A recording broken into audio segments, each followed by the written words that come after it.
চলতি বছরের প্রথম ৯ মাসে সমুদ্রপথে ইতালিতে আগত অভিবাসীদের মধ্যে সবচেয়ে বেশি বাংলাদেশি রয়েছে।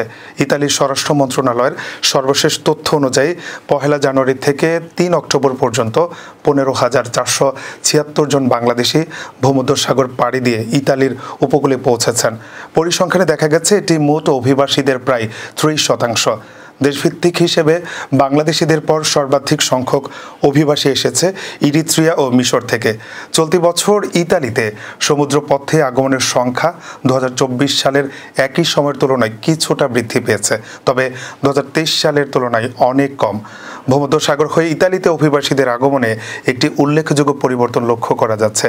আফ্রিকার দেশগুলোর তুলনায় দক্ষিণ এশিয়ার দেশ, বিশেষ করে বাংলাদেশ থেকে আগমন ক্রমেই বেড়েছে। এছাড়া অভিভাবকহীন অপ্রাপ্তবয়স্ক অভিবাসীর সংখ্যা সামান্য বেড়েছে।